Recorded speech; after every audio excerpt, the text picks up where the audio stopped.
30 second کی سزا ہوگی, عمران خان کو عدالت میں بلایا جائے گا, 30 سیکنڈ کی سزا ملے گی, کیونکہ صدر مملکت نے وزیر اعظم کے کہنے پر سمری بھیجی تھی عدالت میں, تو وزیر اعظم کو 30 سیکنڈ کی سزا دیں گے, وہ نااہل ہو جائیں گے, وہ گھر جانا پڑ جائے گا. کیا عدالت ایسا کرنے جا رہی ہے؟ اب یہ چہما گوئیاں چل رہی ہیں, اور ہم نے یہ دیکھا ہے کہ فروغ نسیم نے اپنی طرف سے بہت اچھے سے نبھایا ہے, مگر وزیر اعظم کو گھر بھیجنے سے متعلق صرف عدالت سے یا اس کیس سے اشارے نہیں مل رہے, وہ اشارے مختلف کالمز اور صحافیوں کی ٹویٹس سے بھی مل رہے ہیں, بلکہ ایک بڑا اہم چینج جو آج ہم نے دیکھا وفاق میں, اس سے بھی مل رہے ہیں. سردار اختر مینگل, جن کی قومی اسمبلی میں 4 نشستیں ہیں, تحریک انصاف کی حکومت اس لیے قائم ہے کیونکہ اس کے پاس 13 اضافی سیٹیں ہیں اپوزیشن کی نسبت, یعنی کہ 13 سیٹوں کی برتری ہے, ان میں سے 4 BNP مینگل کی ہیں, 2 آزاد امیدوار ہیں, کچھ MQM کے ہیں, تو یوں کر کے تحریک انصاف کی اکثریت ہے. آج اچانک سے سردار اختر مینگل نے پارلیمنٹ ہاؤس میں تقریر کرتے ہوئے قومی اسمبلی کے بجٹ اجلاس میں کہا کہ ہم اپنا اتحاد توڑ رہے ہیں کیونکہ ہمارے مطالبات نہیں مانے گئے. مطالبات کیا تھے؟ مطالبات یہ تھے کہ بلوچستان میں وہ لوگ جو دہشت گردوں سے ملے ہوئے ہیں انہیں ہماری خفیہ ایجنسیز اٹھا لیتی ہیں, چونکہ وہ دہشت گردی کرواتے ہیں, کیونکہ وہ بھارت سے پیسے لے کر ملک میں دہشت گردیوں کے اعلی کار بن جاتے ہیں. تو اختر مینگل کہتے ہیں کہ ان لوگوں کو رہا کیا جائے. ان میں سے اکثریت ایسی ہے جو کہ بھارت کے ساتھ جن کے تعلقات ثابت ہوتے ہیں, تو انہیں کیسے رہا کر دیں بھائی؟ حکومت ان کی یہ بات ماننے کو تیار نہیں ہے. اس بات پر وہ اس سے پہلے 3 بار ناراض ہو چکے ہیں, مگر حکومت نے منا لیا کیونکہ 4 سیٹیں ان کی امپورٹنٹ ہیں, وہ چاہیے, مجبوری ہے. لیکن اب پھر وہ ناراض ہو گئے ہیں. وہ ناراض اس وقت میں ہوئے ہیں جب وزیر اعظم کراچی میں بیٹھے ہیں, وزیر اعظم اسلام آباد میں نہیں ہے, اچانک سے آ کر انہوں نے یہ اعلان کر دیا ہے. اور وزیر اعظم اب جب کراچی میں ہیں تو لگتا ایسا ہے کہ عمران خان کو بھی کہیں سے یہ علم ہو رہا ہے کہ ان کی حکومت گرانے کی سازش کی جا رہی ہے. اسی وجہ سے انہوں نے MQM کو, جو کہ ان کے دوسرے اتحادی ہیں, ان کی بھی سیٹیں ہیں, انہیں بہت وقت دیا ہے کراچی میں, اور ان سے ملاقاتیں کی ہیں, اسپیشل ان کے تحفظات سنے ہیں, ان کے ذرا قریب آئے ہیں, کیونکہ اب چاہیے ان کی حمایت ہوگی تو حکومت چل پائے گی, ورنہ عددی اکثریت کھو دینے سے حکومت کو گھر جانا پڑ سکتا ہے. یہ ہو گیا دوسرا نقطہ. پہلا نقطہ میں نے آپ کو بتایا جسٹس قاضی فائز عیسیٰ کا معاملہ, اگر عدالت میں ثابت نہیں کر پاتی حکومت تو حکومت کو گھر جانا پڑے گا. دوسرا یہ کہ اگر سردار اختر مینگل کی سمیت اور بھی لوگ اپنا اتحاد توڑتے ہیں, MQM توڑتی ہے, آزاد امیدوار الگ ہو جاتے ہیں, تو حکومت کو پھر بھی گھر جانا پڑ سکتا ہے. اور تیسرا اہم اور دلچسپ پہلو جو ہے, بعض اوقات کچھ کالمز ایسے سامنے آتے ہیں یا کچھ صحافیوں کی ٹویٹس ایسی سامنے آتی ہیں جو کہ ایک بہت بڑی خبر دے جاتے ہیں. ڈاکٹر دانش, جو کہ ان دنوں تحریک انصاف حکومت سے ناراض ہیں کیونکہ وہ 92 نیوز پر پروگرام کر رہے تھے, ان کا پروگرام انہوں نے زلفی بخاری اور عمران خان کی اہلیت سے متعلق کچھ پرسنل چیزیں شوز میں ڈسکس کیں. یہ بات وزیر اعظم کو بہت ناگوار گزری, اور اس کے بعد سے 92 کی اپنی انتظامیہ نے ان سے وہ شو لے لیا, انہیں چینل سے فارغ کر دیا گیا. ڈاکٹر دانش یہ الزام لگاتے ہیں کہ انہیں وزیر اعظم عمران خان نے نکلوایا ہے, جبکہ 92 کے مالک نے انہیں خود سے چینل سے فائر کیا ہے. تو وہ عمران خان پر آج کل بہت تپے ہوئے ہیں یا غصے میں ہیں.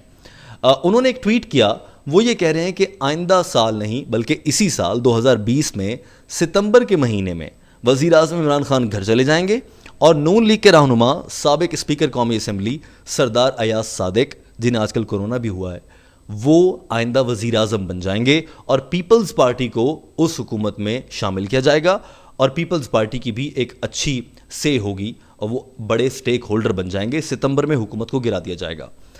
اب ڈاکٹر دانش یہ بات کس بنیاد پر کہہ رہے ہیں, ان کی صحافت کیسی ہے, یا وہ عمران خان پر اپنا غصہ نکال رہے ہیں, یہ فیصلہ آپ کیجیے گا. لیکن میں نے آپ کے سامنے 3 چیزیں رکھی ہیں جن سے یہ لگتا ہے کہ عمران خان کی حکومت کے خلاف کوئی سازش تو ہو رہی ہے کسی نہ کسی موقع پر. دوسری جانب آپ یہ دیکھ سکتے ہیں, 3 تو یہ آج کے دن کی ہیپننگ ہے نا, ایک دن میں 3 مواقعوں پر ایسا لگا کہ عمران خان کو گھر بھگایا جا سکتا ہے, اور باقی 2 چیزیں بڑی اہم ہیں. ان میں سے ایک موجودہ صورتحال کورونا وائرس, اس کو گورنمنٹ کس طرح سے ٹیکل کر رہی ہے. کورونا وائرس سے آبویس سی بات ہے, آپ کتنے بھی انتظامات کر لیں, ایٹ دی اینڈ لوگوں نے مرنا ہے. اللہ ہم سب کو محفوظ رکھے. امریکہ میں 1 لاکھ سے زیادہ لوگ مرے ہیں, ایک سپر پاور ہے, بڑا اچھا ملک ہے, ترقی یافتہ ہے, بڑے اسپتال ہیں, بڑی ہیلتھ فیسلٹیز ہیں, وہاں پر 1 لاکھ لوگ مر گئے ہیں. اگر پاکستان میں آئے گا تو کتنے لوگ مریں گے, آپ خود اندازہ لگا لیجئے. ستمبر تک کتنے مر چکے ہوں گے, وہ یقیناً تعداد بڑھ جائے گی, خدا نخواستہ, اللہ نہ کرے ایسا ہو, مگر آشاری یہی بتاتے ہیں. آج پاکستان میں پہلا دن تھا جب 136 لوگ مرے ہیں ایک دن میں, اور یہ تعداد بڑھتی جا رہی ہے. ستمبر تک مزید لوگ ہلاکتیں رپورٹ ہو جائیں گی. خان صاحب پر الزام آئے گا, آپ نے کیا کیا, عوام کو مار دیا آپ نے. پھر لاک ڈاؤن لگتا کھلتا رہے گا, اس سے معیشت کو نقصان جو پہلے ہو چکا ہے اور جو اب ہو رہا ہے وہ ڈالا جائے گا. تو یہ 5-6 چیزیں کنیکٹ کی جائیں تو یہ ایسی بن جاتی ہیں جن سے لگتا یہ ہے کہ عمران خان کی حکومت جو ہے اسے بھگانے کی کوشش کی جا رہی ہے یا ان کے خلاف کوئی سازش کی جا رہی ہے. دوستو اب سوال یہ پیدا ہوتا ہے کہ عمران خان کے خلاف یہ سازش کون کر رہا ہے. نمبر 1، جہانگیر ترین عمران خان سے ناراض ہیں. ان کی شوگر ملز پر کرپشن پکڑی گئی ہے. وہ لندن میں بیٹھے ہیں اور کچھ ذرائع بتاتے ہیں کہ انہوں نے وہاں پر نواز شریف سے ملاقات کی کوشش بھی کی ہے، پیغام بھجوا دیا ہے. ایک تو وہ ہو گئے. نمبر 2، چونکہ اپوزیشن میں پیپلز پارٹی اور نون لیگ پر ان دنوں سارے رہنما آپ دیکھ رہے ہیں، ضمانتوں کا موسم کچھ عرصے پہلے شروع ہوا، سارے جیلوں سے باہر نکل آئے، جیسے بھی آئے، قانونی راستے سے یا کسی اور طریقے سے یہ باہر نکل آئے ہیں. اور پھر اس کے بعد اب سارے آزاد ہیں تو تھوڑا سا سیاست بھی ایکٹیو ہو رہی ہے. ویسے تو ان کی کمر توڑ دی گئی تھی پیپلز پارٹی اور نون لیگ کی، مگر اب یہ متحرک ہونے لگے ہیں، اب ان کا ٹائم آ گیا ہے. تو یہ اپوزیشن جو ہے پیپلز پارٹی اور نون لیگ نے ایک بار پھر سے اپنا اکٹھ کر لیا ہے. یہ پھر سے مل گئے ہیں اور مل کر جہانگیر ترین کو استعمال کرتے ہوئے خان صاحب کی گورنمنٹ کو توڑنا چاہتے ہیں. جیسے جہانگیر ترین اپنے جہاز میں بٹھا کر آزاد امیدواروں کو لا سکتے ہیں، ویسے جہانگیر ترین اسی جہاز میں بٹھا کر ان کو لے کر بھی جا سکتے ہیں. اس سوچ کے تحت پیپلز پارٹی، نون لیگ ایک بار پھر سے مل گئے ہیں اور یہ عمران خان کے خلاف اتحاد بنا چکے ہیں. جیسا کہ میں نے آپ کو یہ بتایا کہ ڈاکٹر دانش یہ کہہ رہے ہیں کہ جب ستمبر میں عمران خان جائیں گے اور ایاز صادق وزیر اعظم بنیں گے تو پیپلز پارٹی کا اس میں حصہ ہوگا حکومت میں. یہاں سے چیزیں کنیکٹ ہو رہی ہیں، آپ بھی کنیکٹ کر سکتے ہیں ان چیزوں کو سمجھتے ہوئے. تو اگر دیکھا جائے اب عمران خان صاحب کے لیے تھوڑا سا مشکل وقت شروع ہوا چاہتا ہے. انہیں اپنی حکومت بھی بچانی ہے، انہیں کرونا وائرس سے بھی لڑنا ہے، ملک کی معیشت بھی بچانی ہے. یہ جو اتحادی چھوٹے موٹے ٹوٹ پھوٹ کے ادھر بھاگ رہے ہیں ان کو بھی روکنا ہے. اب یہاں پر سیاست کا مقابلہ ہے. جہاں تک سیاست کو دیکھا جائے تو خان صاحب بہت ہی ایماندار، بڑے پولیٹیشین، چیزوں کو سمجھنے والے ایک لیڈر ہیں.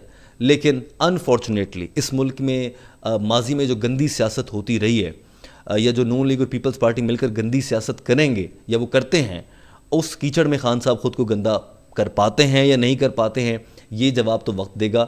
لیکن اب تک کی جو صورتحال ہے، خان صاحب کی حکومت جو ہے اس کو ایک خطرہ نظر آ رہا ہے. آپ کی اوپینین کیا ہے اس حوالے سے؟ آپ کیا سمجھتے ہیں؟ اپنی رائے کا اظہار ضرور کیجیے گا. اور دوستو آپ کا میری رائے سے اتفاق کرنا، اختلاف کرنا آپ کا حق ہے، آپ ضرور کیجئے، مگر مناسب الفاظ میں آپ کامنٹ کریں گے تو مجھے بہت اچھا لگے گا.